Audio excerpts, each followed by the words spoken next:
नमस्कार दोस्तों, इस कोविड-19 सिचुएशन में इंडिया के लिए एक अच्छी न्यूज आई है और वो ये है कि जनवरी 2002 के बाद 18 साल में पहली बार जून मंथ में इंडिया ने $790 बिलियन का ट्रेड सरप्लस रिकॉर्ड किया है। फिलहाल के लिए तो ये अच्छी खबर है, पर ये चिंता की बात भी हो सकती है। ट्रेड सरप्लस क्या होता है, ये चिंता की बात क्यों हो सकती है और इंडिया अपना ट्रेड सरप्लस कैसे मेंटेन कर सकता है, जानने के लिए पूरा वीडियो जरूर देखिएगा। सबसे पहले बेसिक से स्टार्ट करते हैं। ट्रेड सरप्लस क्या होता है? अगर किसी कंट्री के एक्सपोर्ट्स की टोटल वैल्यू उसके इंपोर्ट्स की टोटल वैल्यू से ज्यादा होती है तो इसे ट्रेड सरप्लस कहते हैं। यानी कि उस कंट्री ने जितना सामान दूसरे देशों से खरीदा है उससे ज्यादा का सामान दूसरे देशों को बेच दिया है। और इसका उल्टा होता है ट्रेड डेफिसिट, यानी कि जितने का सामान हम दूसरे देशों से खरीदते हैं उससे कम का ही बेच पाते हैं। ट्रेड सरप्लस को पॉजिटिव बैलेंस ऑफ ट्रेड और ट्रेड डेफिसिट को नेगेटिव बैलेंस ऑफ ट्रेड भी कहते हैं। आइए अब देखते हैं इंडिया का बैलेंस ऑफ ट्रेड। इस ग्राफ में आप देख सकते हैं कि 1995 से अब तक केवल 2 बार को छोड़कर इंडिया ट्रेड डेफिसिट में ही रहा है, और वो भी थोड़ा बहुत नहीं, मिलियंस और बिलियंस ऑफ डॉलर्स में। इंडिया का सबसे ज्यादा trade deficit generally China, Switzerland, Saudi Arabia, Iraq और इंडोनेशिया के साथ रहता है, और trade surplus USA, UAE, Hong Kong, UK और वियतनाम के साथ। अब बात करते हैं कि जून में $790 मिलियन का सरप्लस कैसे हुआ। इसे समझने के लिए इसे 2 पार्ट में डिवाइड कर सकते हैं। पहला, कोविड-19 सिचुएशंस। कोरोना की वजह से दुनिया के ज्यादातर देशों में लॉकडाउन हो गया, जिसकी वजह से गुड्स एंड सर्विसेज की डिमांड काफी कम हो गई, तो इंडिया से एक्सपोर्ट और इंपोर्ट दोनों ही कम हो गए।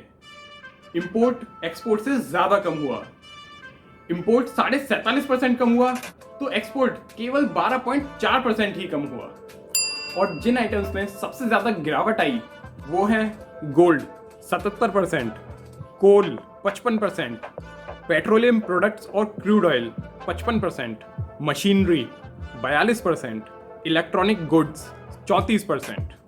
लॉकडाउन की वजह से ट्रांसपोर्टेशन सर्विसेज और इंडस्ट्रीज भी बंद थी, जिसकी वजह से पेट्रोल, डीजल और कोल की डिमांड 55% कम थी, और शादियां भी ना के बराबर हुई, जिसकी वजह से गोल्ड की डिमांड भी 77% कम हो गई। दूसरा, क्रूड ऑयल प्राइस।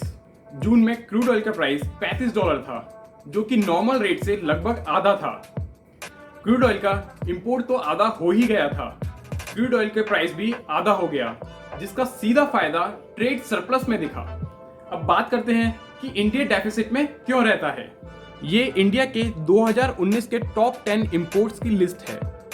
इसमें आप देख सकते हैं कि फ्यूल्स, ऑयल्स और प्रेशियस मेटल्स यानी कि गोल्ड एंड सिल्वर, पहले 2 आइटम्स का कंट्रीब्यूशन ही 44.5% है।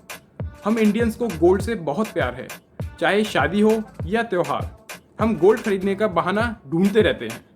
और दूसरी बात, अगर हमें कहीं पास में ही जाना हो तो हम बाइक या कार से ही जाते हैं, साइकिल से या पैदल तो हम नहीं जाते। हमारी मेंटेलिटी ऐसी बन गई है कि साइकिल यूज करना या पैदल जाने को हम लो स्टैंडर्ड मानते हैं। दोस्तों, अगर हमें अपने देश का पैसा बचाना है तो हमें गोल्ड से मोह त्यागना होगा। हमें सीख लेनी होगी कि हम पेट्रोल, डीजल व्हीकल्स का कम से कम यूज करें और पब्लिक ट्रांसपोर्ट का ज्यादा यूज करें। अगर आप नई गाड़ी खरीद रहे हैं तो या तो इलेक्ट्रिक व्हीकल या हाइब्रिड व्हीकल्स खरीदें।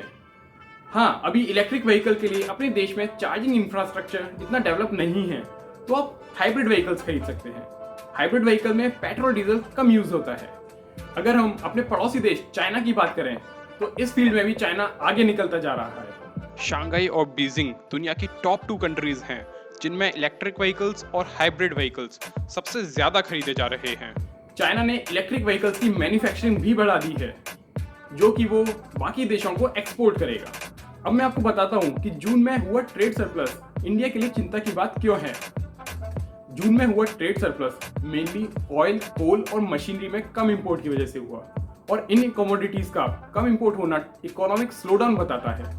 दोस्तों, अगर ट्रेड सरप्लस एक्सपोर्ट बढ़ाकर होता है तो अच्छा है, ना कि रॉ मटेरियल्स और सपोर्टिंग कमोडिटीज का इंपोर्ट घटाकर। आओ दोस्तों, हम इंडिया की प्रोग्रेस और डेवलपमेंट में अपना पूरा योगदान दें। जय हिंद, जय भारत, नमस्कार।